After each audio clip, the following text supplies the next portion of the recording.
3 applications indispensables pour ton prochain voyage. On me demande souvent, Sandra, c'est quoi les applications que tu utilises pour faciliter ton voyage? Premièrement, une application de transport, mais pas nécessairement Uber. Parce que oui, on peut prendre Uber dans plein de pays, mais c'est pas dans tous les pays que Uber, c'est vraiment l'option la plus économique. À un moment donné, j'étais en Colombie en janvier 2024 et je prenais toujours Uber. Et c'est là que la fille à l'hôtel, elle m'a dit, oh non, moi je prends jamais Uber, c'est ben trop cher, c'est pour les touristes. Moi je prends Didi. Puis j'étais comme, hein? Et pour un trajet qui m'aurait coûté comme 26 $ avec Uber, ben finalement, ça m'avait coûté 6 $. Et pendant mon voyage au Vietnam, j'ai réalisé que eux aussi, ils avaient leur propre application de transport beaucoup plus économique. Donc là, à partir de maintenant, c'est de trouver l'application de transport économique qui fonctionne dans le pays où est-ce que vous allez.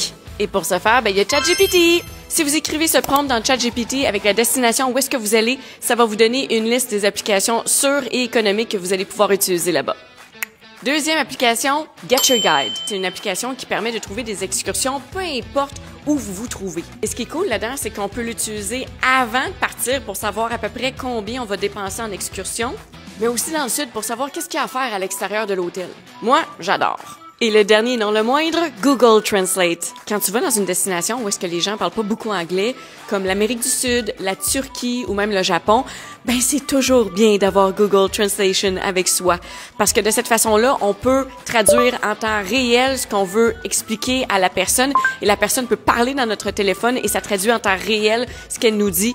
Et je vous jure que ça a sauvé ma vie à plusieurs reprises. Et aussi en Turquie, j'utilisais Google Translate parce que les Turcs ils ont beaucoup de jasettes, mais ils parlent pas anglais.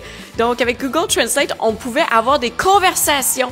Donc il y avait des Turcs qui m'invitaient dans leur boutique à prendre un thé turc et ils discutaient avec moi avec Google Translate. Et ça, c'est cool parce que ça fait en sorte qu'on a vraiment une expérience avec les locaux. Quelles sont vos applications incontournables de voyage? Je veux tout savoir. En commentaire, on n'a jamais trop de trucs dans la vie.